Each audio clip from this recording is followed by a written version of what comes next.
Dear fraternity, this is my second presentation of the reading from the book Guru of the World, Swami Vivekananda by Ruth Harris. I am reading from the further portion from the introduction, starting from page 7.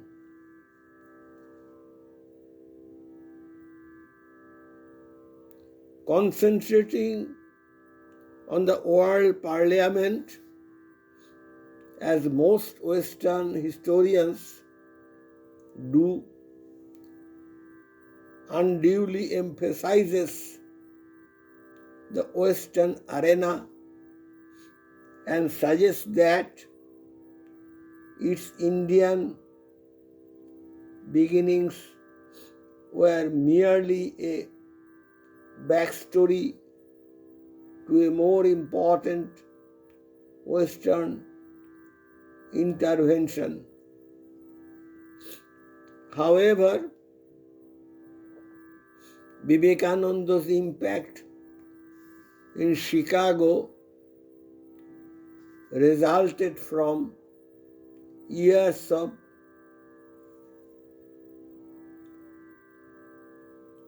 apprenticeship in India and under the guidance of his unconventional Bengali Guru Ramakrishna.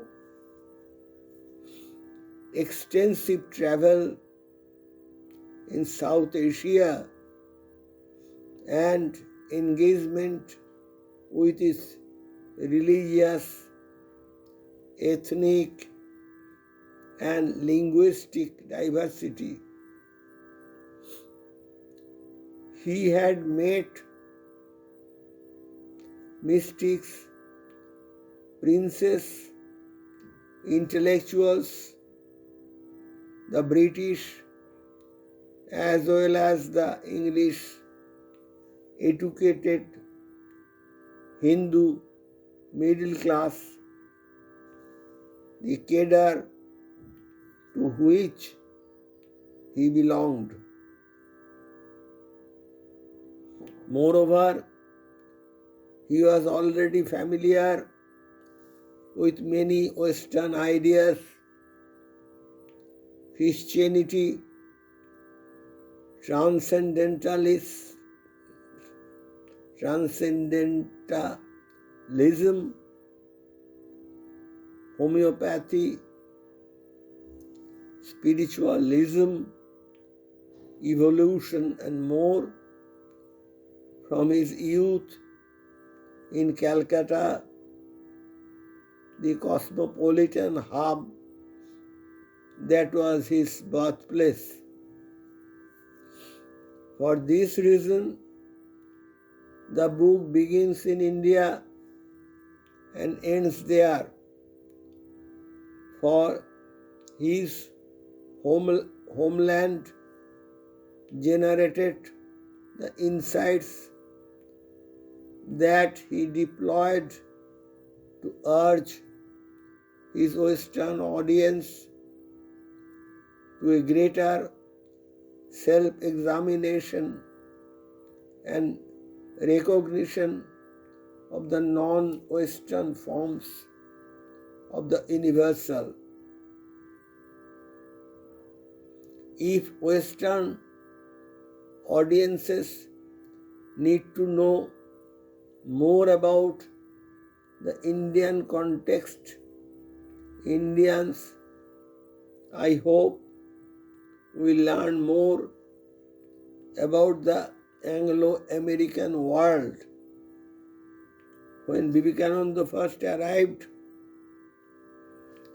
he met people very different from the supercilious and harsh masters of English schools and officialdom that he had known in British India. Instead, he encountered alternative Westerners, men and women interested in what was called New Thought.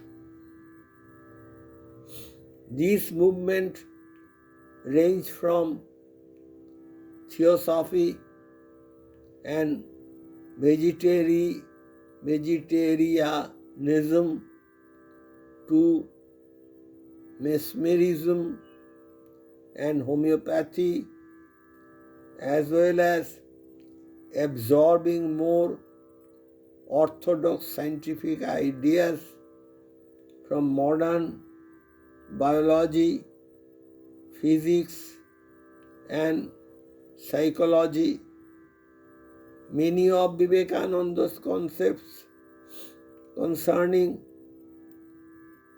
selfhood, consciousness, reality, and truth, for example, seemed tailor-made to address the philosophical, spiritual, and personal concerns surrounding subjectivity that fascinated his Western turn of the century audience. As idealists who had rejected both conventional Christianity and scientific positivism, but who were enthralled by the sciences of mind emerging in psychology and anthropology, they regarded his insights on perception, experience, and states of meditation as a spiritual and intellectual boom. Looking at Vivekananda's Hindu universalism also provides a means to reconsider the feminization of religion in the 19th century,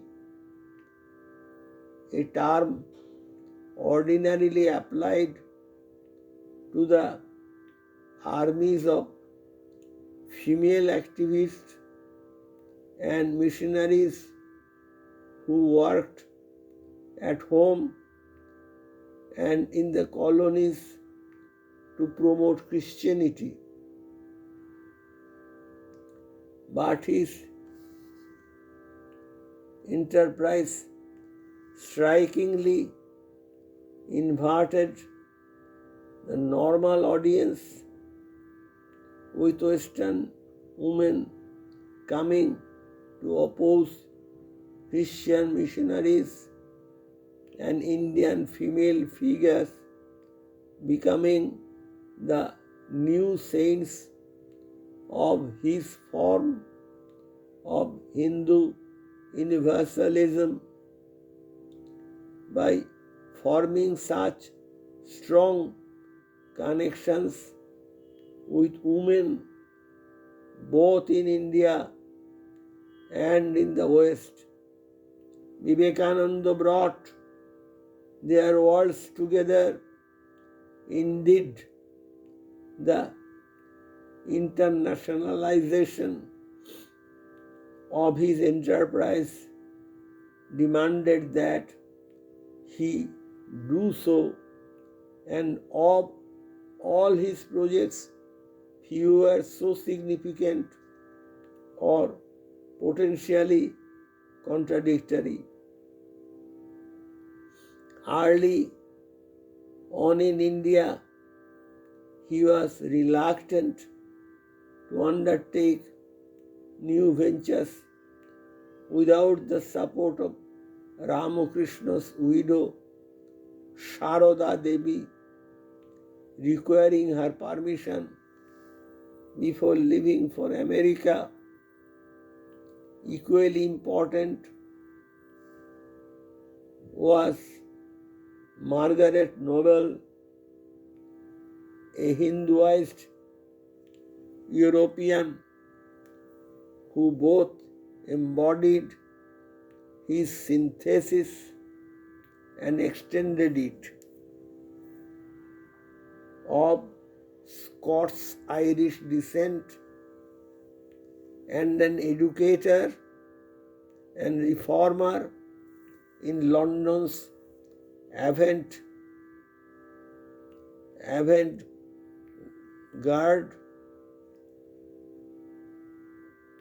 Nobel followed Vivekananda to Calcutta.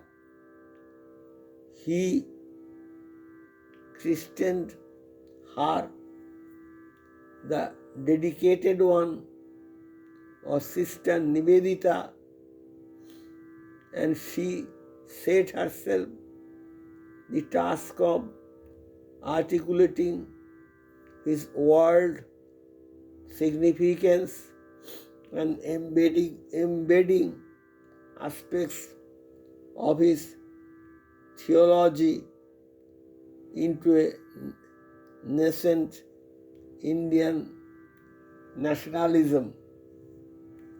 Sharoda Devi and Margaret Noble perfectly exemplify the transnational endeavors that linked philosophy, spirituality, politics, and healing that are the focus of this book. Such collaborations were central to what historians have called the global idealist moment, a synthesis that had a profound, even transformative impact on 20th century thought. Vivekananda contributed to this moment by arguing that modern science reinforced the ancient wisdom of India concerned with process of creation and destruction, and especially karma. The idea that our present thoughts and actions shape our character and future lives. He sought to spiritualize science and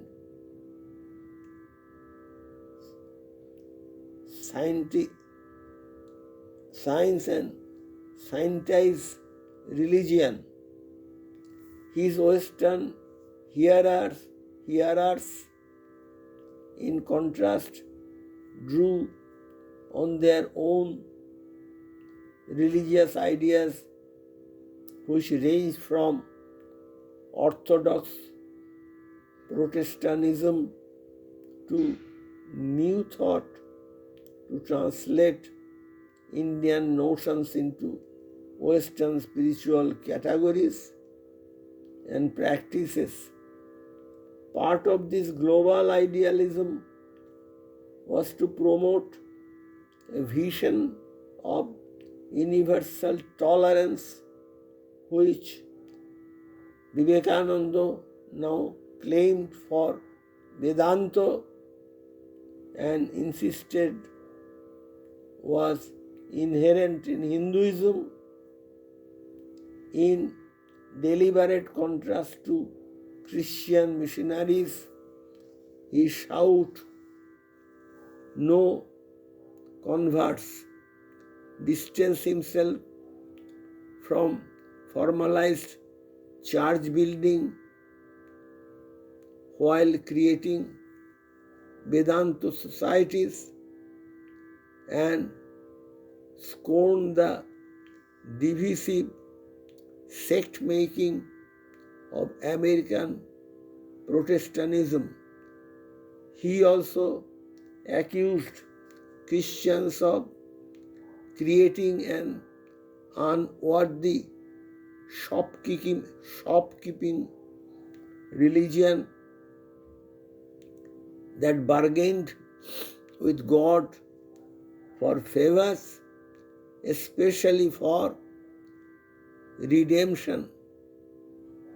He stressed instead that his goal was only to make the Methodist a better Methodist, the Presbyterian a better Presbyterian, the Unitarian a better Unitarian. He was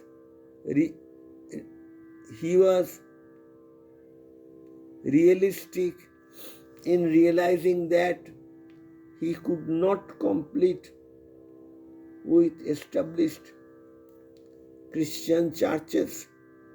His open-ended and open-minded strategy contributed to his appeal, and yet it might also help explain why he is so little known in the West. He showed influence but not obvious power, preferring to exemplify the tolerance that for him was the essence of Hinduism. So, reading will continue in next occasion. Introduction goes like this, quite a long one. My only interest to bring the extraordinary writing in historical studies on Swami Vivekananda as the Guru to the world by Ruth Harris, the winner of the Olson History Prize. It was so charming to read and makes us elevated. Namo Sri Jyotirajaya Vivekananda Suraye Satchit Sukha Sarupayo Shamine Tapoharine. Om Sri Ramakrishna Arpanamastu. This was my part 2 reading. Part 1 reading was done beforehand.